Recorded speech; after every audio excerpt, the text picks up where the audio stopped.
Hi, Channel 4. Channel 14. 14, sorry. 14, thank you so much. So I would like to ask you, I'll start by asking, why was it important for you to come here and see all of this in person? I think it was vital to come and see this in person, because it's now 1 month on since all this happened. And the world needs to remember the sheer horror of what took place here. And we need to get rid of the terrible fog that is coming down on the debate across the world, and the way people are starting to make false equations between Hamas terrorism and Israel's right to protect and defend herself. And that's why I'm here. Do you think the world really understands the atrocities that we've been through? You've seen it with your own eyes. You've seen the pictures. You've seen the houses. Do you know what? I think the atrocities were so horrific that I think in some ways the world just is not taking it in. And it was so barbaric and so sadistic that people aren't actually looking at it. And they need to understand what happened here. And in the houses that we've been in, even in this short time, I've seen the absolute incontrovertible proof to me of families being shot on sofas and totally innocent people. And you can still see the blood. So the world needs to understand that. And people need to snap out. They need to snap out of this illusion. And it's very important now, because Israel is being forced to conduct which was not their choice, but they're being forced to conduct an extremely difficult operation under the laws of war to try to restrict civilian casualties. And it's not going to be easy, and they need time and they need patience. What are your thoughts about people who are calling for a ceasefire whilst we still have over 240 hostages in the Gaza Strip?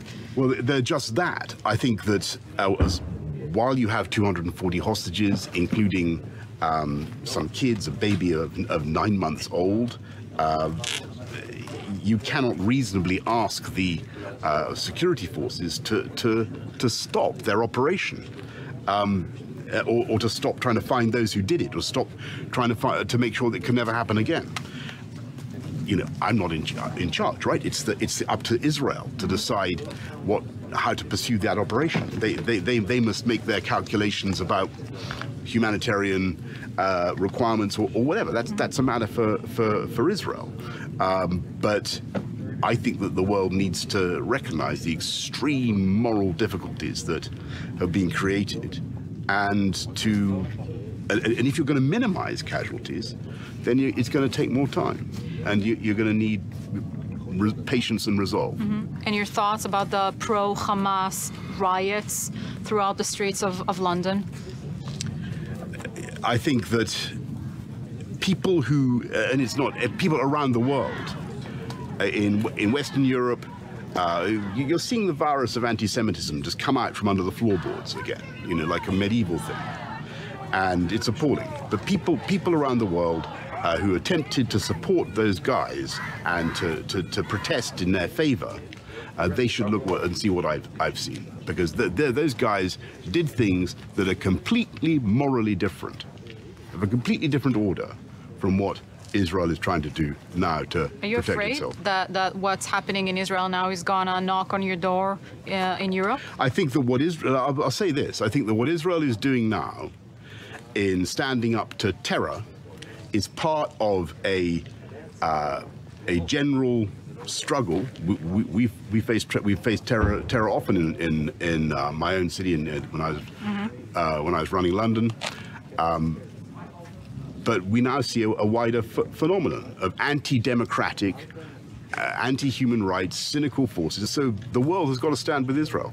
I'm also curious to hear your thoughts about the ongoing criticism within the Israeli society towards the coverage of the BBC of Israel, not just throughout this event, but throughout so many years. Yeah, you see, The injustice that BBC is doing. I'm a proud Brit, right? And I've come out to another country. Much as I esteem this country, I'm not going to attack my own institutions and my own media. I think, you know, what you've got to do as a Brit, if you stand with Israel, is you've got to make the argument back to the BBC and to everybody else. Yeah, not calling Hamas a terror organization, Well, terrorists. I think, you know, I don't understand that, but as I say, I think it's more important that I use the media if I can to get my points across, and you know, I think that Or to get the truth to across. get the truth across,